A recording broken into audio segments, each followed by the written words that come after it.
Thank you for hanging in here, everyone. It's been a long day, but a very stimulating day, and I hope we end on a stimulating note. Given the time constraints, I think each of us will make 2 or 3 points, and then open it up to the community. So for the irresistible exercise of collective intelligence.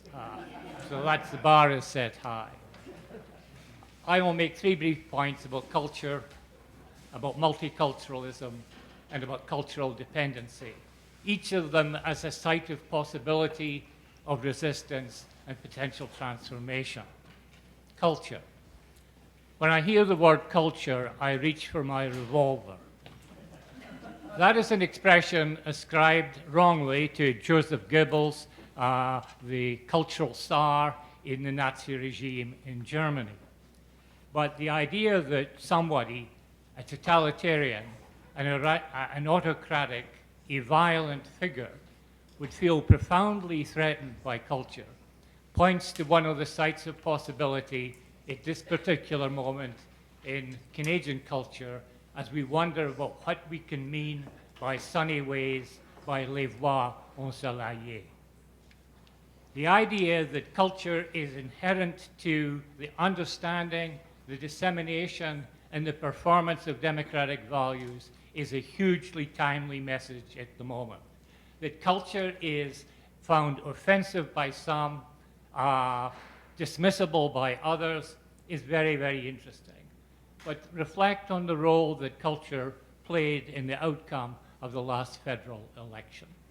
Culture is of enormous, a huge mobilizing force, a locus of freedom, a place of courage, a place with great performative possibilities, so that when those who are reaching for their gun, you don't deny or evade or move away from your culture, you find ways of individually and collectively asserting it. Multiculturalism, one of the crucial places for cultural advocates, cultural administrators, cultural proponents and performers to go to at the moment is to what I would call the double valency of multiculturalism. Multiculturalism is part of the Canadian difference and part, not perfect, but part of the Canadian advantage in terms of the production of just social outcomes and levels of peace and harmony and possibility. Despite all we've heard today, and despite our waiting for the response to the TRC's calls to action. But multiculturalism has been demonized as the problem in Europe. It has been identified as the answer in Canada. We have academics, activists, administrators, legislators. We have got to ponder that difference, investigate its negative and its positive values in order to improve our own multicultural attempts, our apparatus, our legislation, in order to release a new wave of creativity in this country. And cultural dependencies. Next year, there is going to be the attempt to legislate, to refuse, to speculate, and to try to accomplish a new Canadian national imaginary. As Canada takes stock of itself after 150 years of confederation, the cultural content of whatever images, whatever texts, whatever performances, whatever social movements galvanize us in order to refashion the national experiment, that will be content-free without the creative people in this room and those who assist them. That is, in reimagining Canada, he was a drama teacher to be sure, but Justin Trudeau ain't going to be able to do it on his own. He needs community, he needs content. He is trying to make us all believe that if we don't see difference and diversity as enrichment, we will see them as contamination, we will see them as impurity, we will see them as inefficiency, we will see them as instruction. Which gets me back to Joseph Goebbels. If we are going to have the kind of country that our children deserve, then we need to take this collective effort at cultural memory and cultural projection into the future from a place of present possibility in 2017, then culture will never, and cultural workers will never have been more important to that enterprise. So I give you 3 sites: culture, multiculturalism, and cultural dependency in the time of the Great Commemoration, and I urge you to populate those sites with your ideas, your aspirations, your idioms, your people, your friends. Thank you.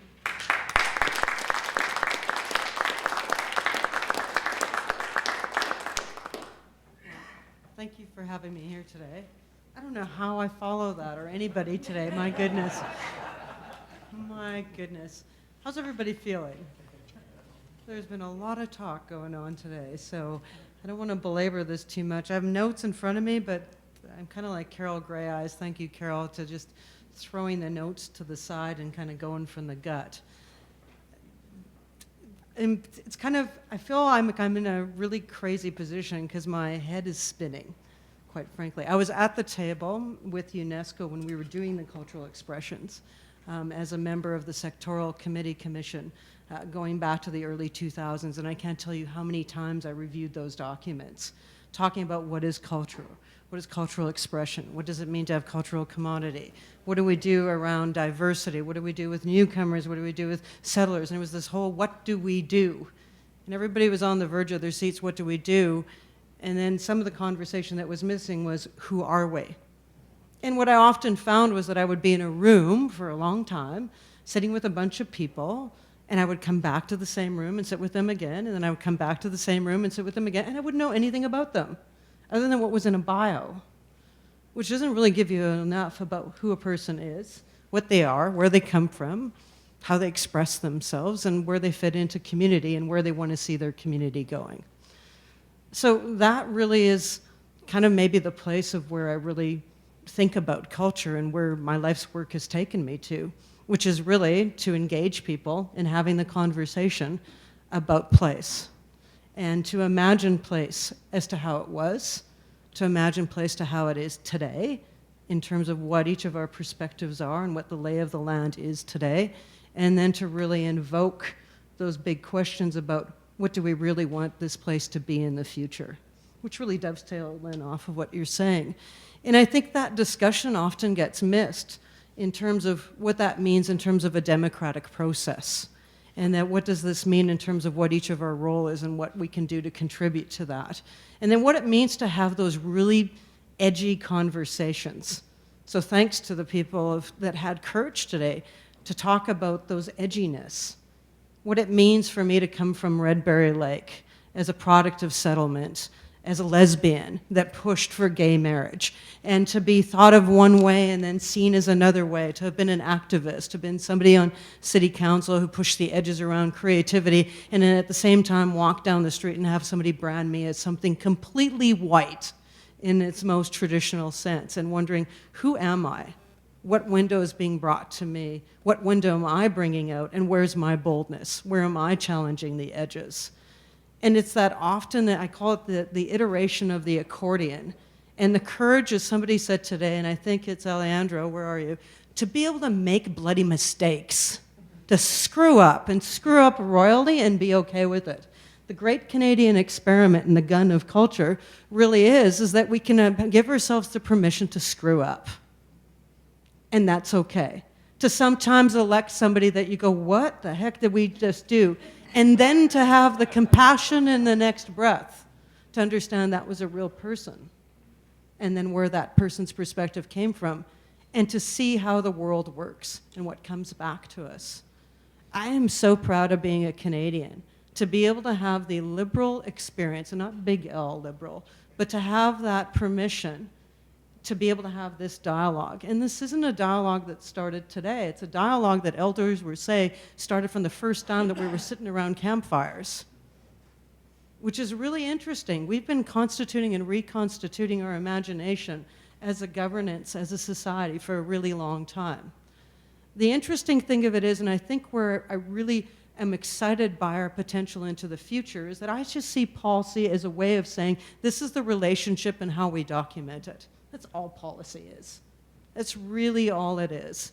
It's a documentation of how we want to see our way forward. It's not some fuzzy, nebulous thing over there. It's to say gays matter today. It's to say darn whites we screwed up with Indigenous and we've got to correct that and we've got to move forward. It's a way of saying newcomers, welcome. How do we work together? How do we bridge this? How do we celebrate? How do we make something new? How do we empower each other? So I don't want to belabor this conversation anymore, but I get inspired every time I sit in a room like this, and I get inspired even more to know that there are conversations like this going on in every community that I'm working in right now, and that it's not just around the culture mavericks of today that are sitting in this room. Because I know each one of us sitting in this room is engaging with people that aren't necessarily branded as culture, but nonetheless are just as much a part of this cultural contract as we are in this room. That are the advocates of those that may not have the exact same words to advocate for what we're doing here today. So thanks everyone. My message is keep stewarding it out there, piloting it amongst it, and blow through the silos and be okay with guns of that sort. So thank you.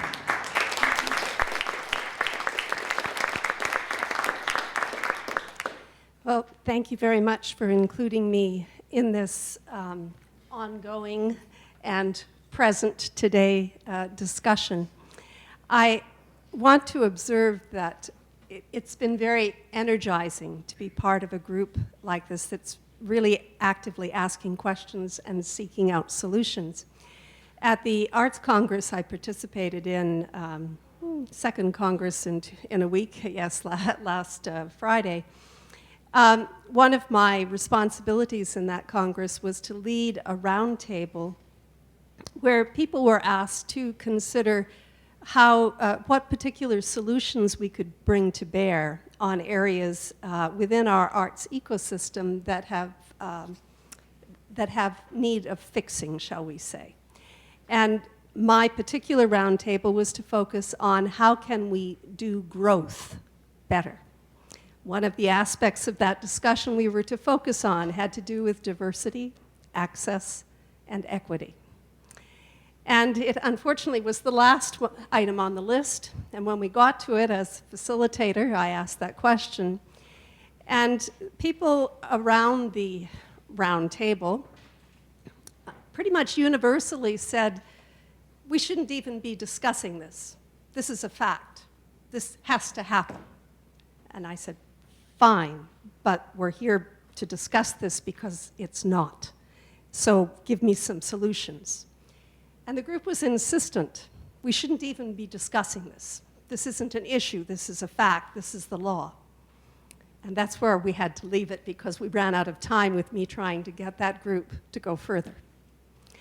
So I just provide that piece of information as an indication that while we have been eager to discuss it, and this group today, above all, has demonstrated that we have much to discuss, much to work out. It may be the law, it may be a fact, we should do it. The reality is we have a long distance to go before we achieve things such as genuine diversity, access, and equity. So thank you all. The number of ideas and issues that have been raised here seem to me to be a really important gift for me to take away and reflect on. And as somebody connected with the Saskatchewan Partnership for Arts Research, in the next year we are bringing forward policy papers, specific policy recommendations that come out of the quantitative and qualitative research that we've been doing for the last 3 years.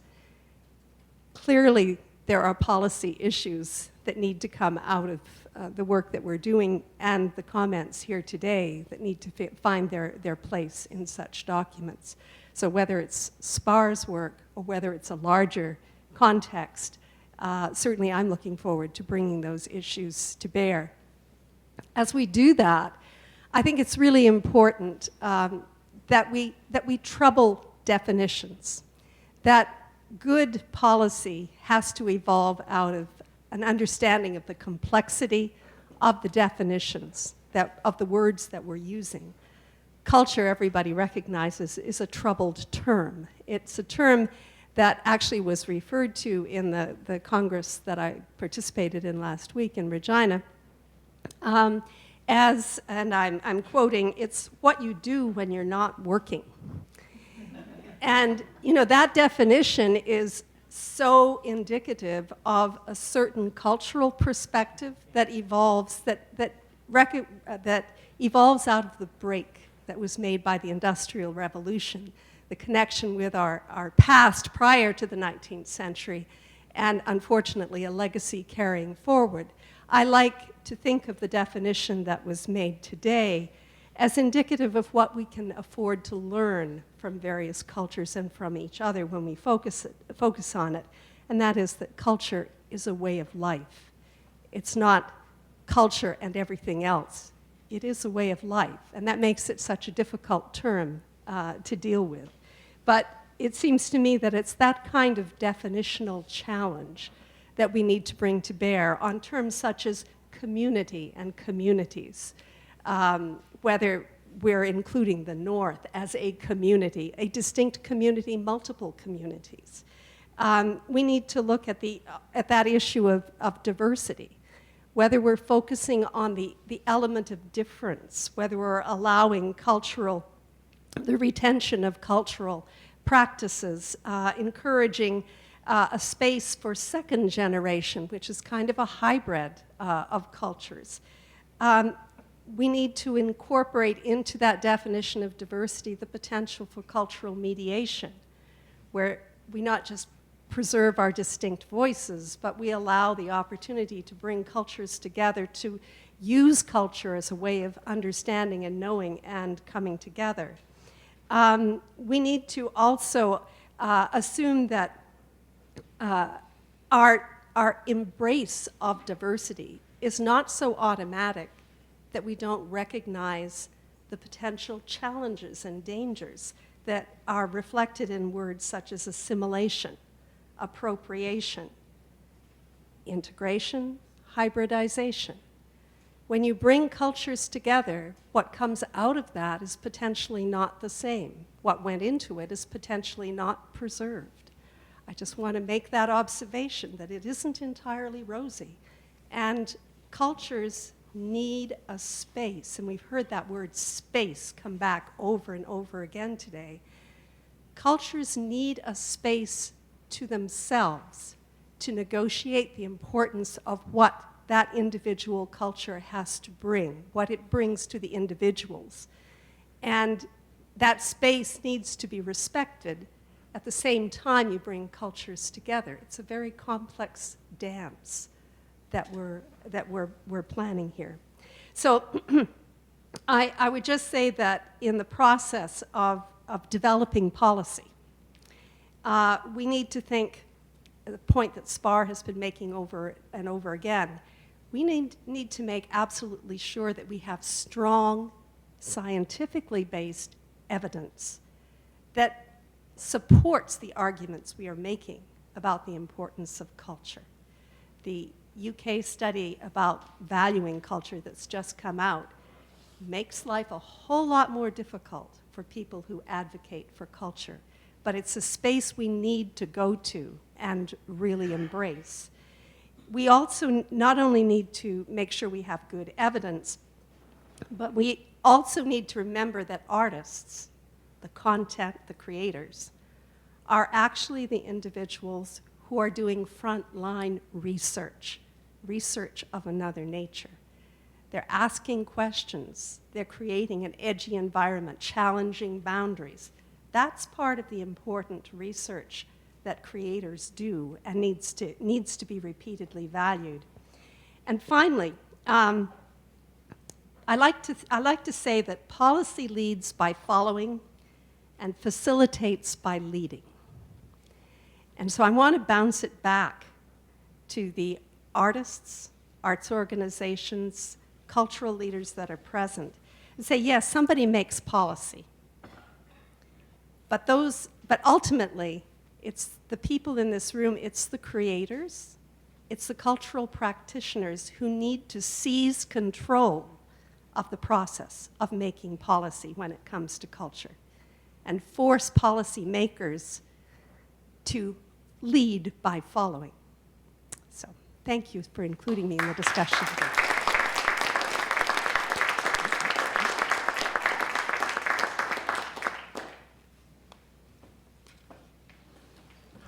All right, we'll be here till midnight.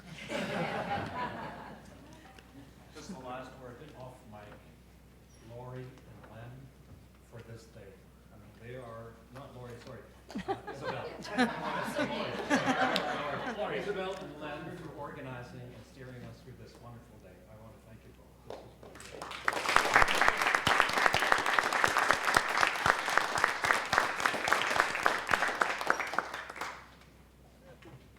Thanks.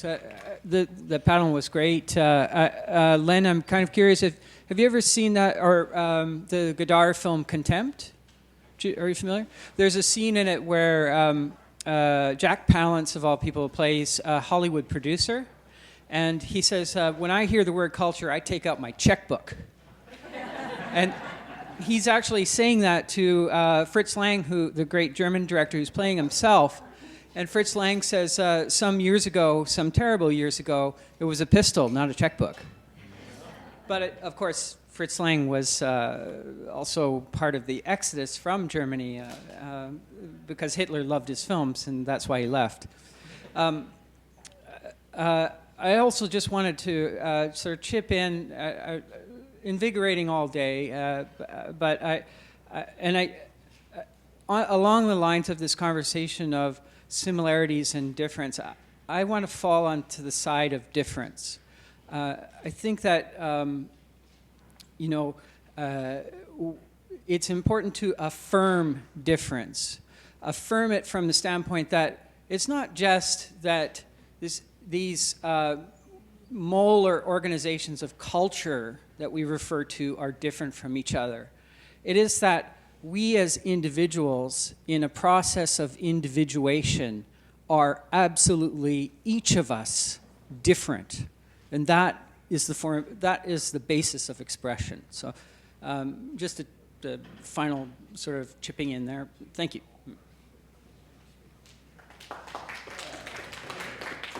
Yeah, well, thank you. Excellent panel, and everybody here that spoke. Thank you for all your comments and all that. But I'm buzzing there, and I want to be a little bit different and just put in the table to think in a philosophical way. What if we have no policies and we trust each other?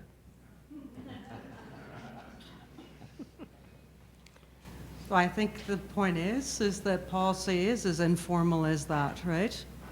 And then we do all these layerings that come on top of it.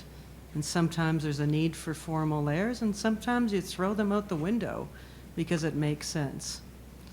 So I appreciate what Mary is saying on the one hand, scientific evidence. Right now I'm involved in something called the Saskatchewan Index of Well-Being, which is around measuring what matters beyond just the quantitative, but really documenting what is important to people and what matters. Follow it if you wish. But it is around, Alejandro, just like you and I were talking at the break, is that the whole notion around cultural expression in that is all of this stuff that we don't measure that matters just as much. And I think sometimes we're so trained in that kind of Eurocentric view that we've got to document everything in these perfect little boxes and all this sort of stuff that we forget that a lot of our life takes place in that very informality and in that very messy way, and that is really what makes us who we are, and that indeed is part of the cultural expression. And then we have the whole scale to what Charles was saying earlier, which is around, and our copyright person this morning that was talking about the economics of cultural commodification, which is very, stalwart and in a box sort of thing. But then when you open that box, all of a sudden the can of worms come out. And I would go back to challenge this as much as we talk about culture being monolithic a lot of times when it gets to the commodification at that most expressive point. But the irony of it is that's the very place where a lot of youth and senior and people who are all of the ages in this room end up having the discussions.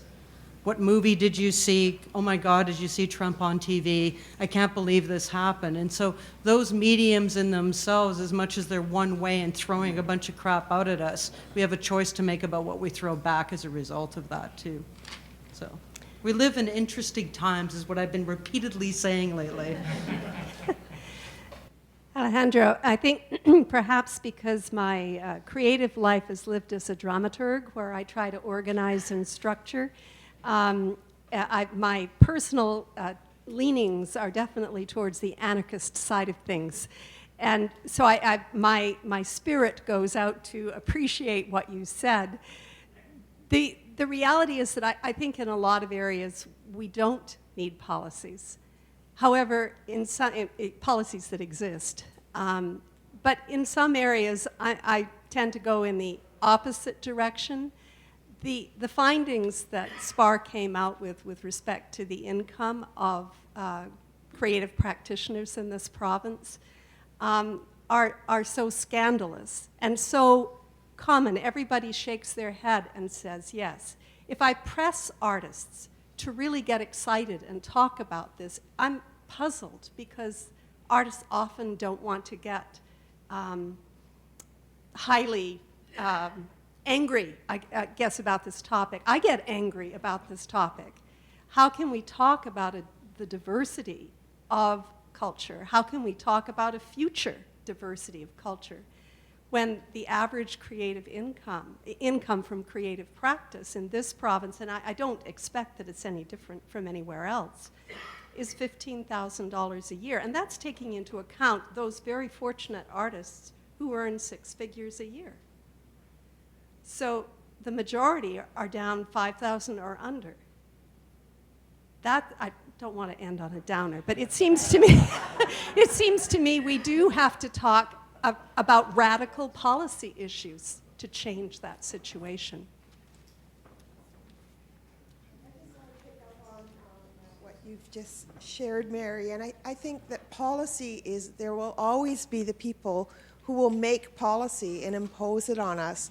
And since artists think innovatively, intuitively, we think artists think in ways beyond proposition, beyond logic, beyond what has been, and working within, just rearranging things within the structure that exists, or allowing the existing structure to set, I guess, the parameters of the ongoing dialogue. If we don't engage as artists in that discussion, in that deep thinking and that broad thinking and that completely new thinking, we will be governed by policies, by people who don't have that capacity or interest. So I think artists, our society, our whole society needs artists to be engaged in thinking about policies that will,